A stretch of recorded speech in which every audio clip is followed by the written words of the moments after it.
Kalian sadar nggak sih, belakangan ini ekspor Indonesia lagi mengalami penurunan yang cukup tajam. Nah, di bulan Januari tahun 2025, nilai ekspor kita cuma mencapai 21,45 miliar US dollar. Ini sebenarnya turun sekitar 8,56% dibanding Desember tahun 2024. Lumayan signifikan kan? Tapi kenapa bisa turun segini banyak ya?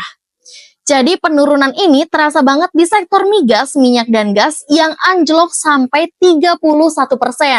Wah, besar banget kan? Sementara itu, sektor non-migas juga ikut turun meskipun nggak sedalam itu tapi tetap signifikan, mencapai angka 6,9%. Jadi dua-duanya ini drop bareng-bareng. Januari 2025, Indonesia kembali catat penurunan impor yang cukup tajam nih. Turun 15,18% dibanding bulan sebelumnya. Total impornya jadi 18 miliar US dollar. Kalau dibanding Januari tahun lalu, juga turun, meskipun cuma 2,67%. Sekilas sih ya, kelihatan kayak bagus, kayak kita makin hemat impor. Tapi jangan langsung senang dulu, karena kita nggak semua penurunan itu pertanda positif. Yang pertama, penurunan paling besar ada di sektor migas, sampai 24,69%. Kelihatannya sih kayak kita makin mandiri juga ya energinya, tapi bisa juga karena permintaan energi di dalam negeri yang sangat lesu. Bisa karena industri lagi pelan, atau konsumsi masyarakat yang lagi turun. Yang kedua, impor non-migas juga ikut turun, 13,43%, mesin dan serealia jadi yang paling turun. Ini bisa juga nunjukin kalau aktivitas industri dan belanja masyarakat emang lagi lesu. Ada faktor yang ketiga, ada juga barang yang impornya justru malah naik. Kayak kakao yang naik 11%, bisa jadi karena permintaan produk coklat lagi naik. Ini jadi salah satu sedikit sektor yang masih bisa tumbuh. Lalu ada faktor yang keempat, impor dari negara besar juga ikut turun. Dari negara Tiongkok turun hampir 13%, dan dari Australia bahkan nyaris setengahnya. Ini nunjuk perdagangan kita secara umum lagi melambat. Dan yang terakhir, ada bahan baku dan barang konsumsi yang jadi paling turun. Bahkan barang konsumsi anjlok sebesar 28,65%. Artinya, industri nggak seaktif biasanya dan masyarakat juga lagi ngerem untuk belanja. Jadi, intinya walaupun penurunan impor bisa dianggap positif, tapi ini juga bisa nunjukin ekonomi kita itu lagi nggak bergairah. Kita tetap harus waspada, karena ini bisa menjadi sinyal penting buat kondisi kita untuk ke depannya. Kalian sudah baca berita tentang ini? Berita tersebut soal surplus neraca perdagangan Indonesia. Bahkan di tahun 2024, kita catat surplus sampai dengan 31 miliar US dollar nih. Keren banget ya. Tapi tunggu dulu, apakah itu tanda bahwa ekonomi kita lagi sehat? Belum tentu. Justru ini bisa menjadi sebuah paradoks. Surplus perdagangan biasanya terjadi saat ekspor jauh lebih besar daripada impor. Dan itu memang kelihatannya bagus. Tapi kita harus lihat dulu nih, kenapa surplus itu bisa terjadi. Nah, di beberapa bulan terakhir, seperti di Desember tahun 2024, kemarin-kemarin nih, Indonesia mencatat surplus sampai bulanan sampai dengan 2,24 miliar US dollar. Tapi faktanya, sektor industri mengurangi impor bahan baku. Artinya, bukan karena kita makin mandiri, tapi produksi kita lagi melambat.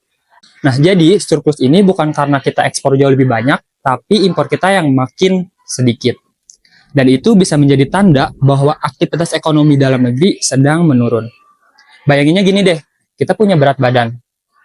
Terus turun drastis karena sakit. Itu bukan kabar yang baik, bukan? Sama kayak ekonomi nih, surplusnya bagus, tapi kalau karena aktivitas ekonomi yang lesu, ya bisa jadi peringatan darurat dong.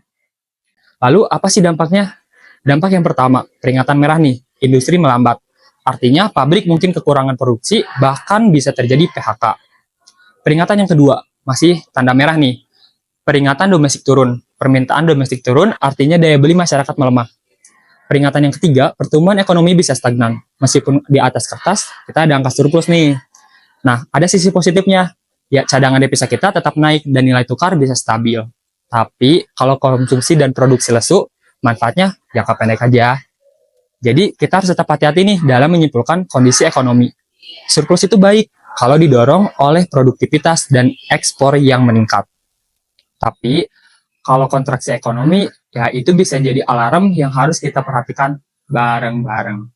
Nah, dari pembahasan tadi soal penurunan ekspor-impor Indonesia, banyak yang bertanya, kenapa sih ekspor-impor kita itu bisa turun, padahal ekonomi global mulai pulih? Nah, jawabannya nggak sesederhana itu. Ada banyak faktor, baik dari luar negeri maupun dalam negeri, yang bikin perdagangan kita melambat. Kita mulai dari faktor global dulu ya. Salah satu penyebab utamanya adalah perang dagang antara Amerika Serikat dan juga Tiongkok.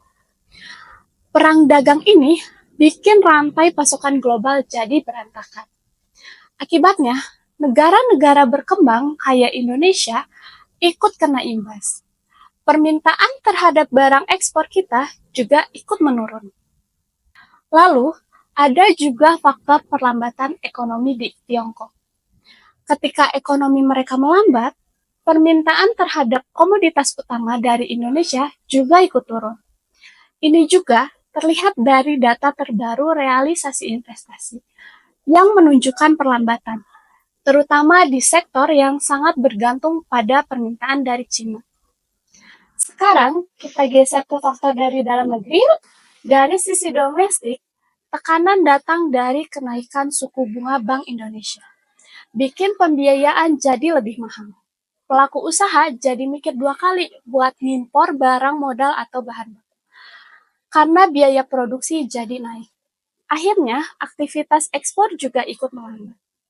Dan, yang gak kalah penting, kita juga sedang berada di fase ketidakpastian politik pasca pemilu. Situasi politik yang belum sepenuhnya settle ini bikin investor, eksportir, dan importir ambil sikap wait and see. Mereka menunda ekspansi bisnis atau kontrak dagang baru. Karena belum jelas arah kebijakan pemerintah ke depan bakal seperti apa. Nah, kita kan udah bahas ya mengenai masalah dan penyebabnya. Selanjutnya, di balik masalah yang ada, tentu ada dampak yang ditimbulkan. Sehingga kita itu perlu mikirin solusi dan peluang yang bisa dimaksimalkan. BTW, betul banget tuh, kita perlu memikirkan solusi agar dampak negatifnya tidak meluas dan memanfaatkan peluang yang ada agar ekonomi Indonesia tetap stabil. Betul kan yuk? Yups, bener banget. Dari penurunan ekspor di Indonesia berpengaruh terhadap sektor industri, terutama industri pengelolaan yang bergantung pada pasar ekspor, dan menekan surplus neraca perdagangan yang sebelumnya jadi andalan Indonesia untuk jaga stabilitas nilai tukar rupiah. Selanjutnya, mengurangi penerimaan devisa, terutama dari sektor unggulan seperti batu bara, kelapa sawit, dan migas. Dan yang terakhir, menurunkan potensi pertumbuhan ekonomi karena ekspor adalah salah satu komponen utama dalam perhitungan PDB. Iya kan, Najwa? Itu kan dari sisi ekspor ya. Sekarang kita geser ke bagian impor. Penurunan impor juga bisa berdampak penting buat ekonomi Indonesia.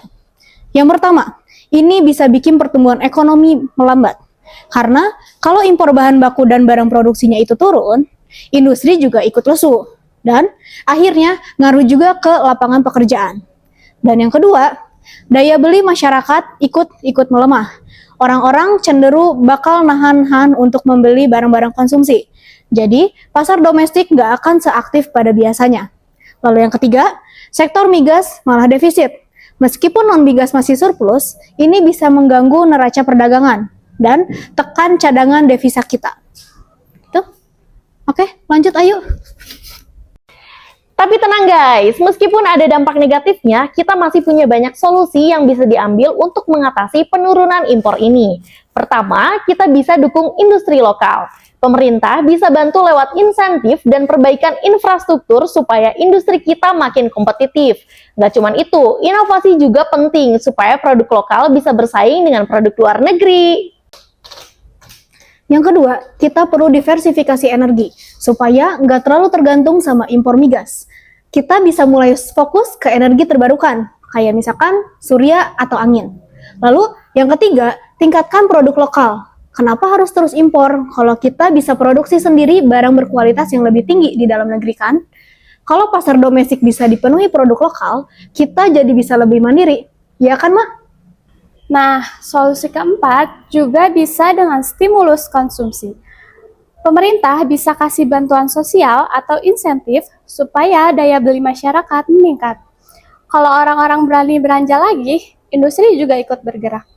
Tapi nih teman-teman, jangan cuma fokus ke tantangannya aja. Penurunan impor ini juga bisa jadi peluang besar buat kita semua. Misalnya gini nih, ini bisa jadi kesempatan untuk menguatkan industri lokal. Barang-barang yang tadinya impor sekarang bisa digantikan dengan produk dalam negeri yang jauh lebih kompetitif. Transisi ke energi yang terbarukan juga makin relevan tahu. Terus, diversifikasi pasar ekspor juga sangat penting. Terus lagi, produk pertanian dan makanan olahan, contohnya kakao yang sempat naik impornya, bisa jadi sinyal bahwa sektor ini cukup meyakinkan. Nah, teman-teman, dari pembahasan tadi kita tahu bahwa penurunan ekspor dan impor Indonesia di awal tahun 2020 ini bukan sekedar angka biasa. Ini adalah sinyal penting bahwa kita perlu melakukan evaluasi terhadap kondisi ekonomi kita secara menyeluruh.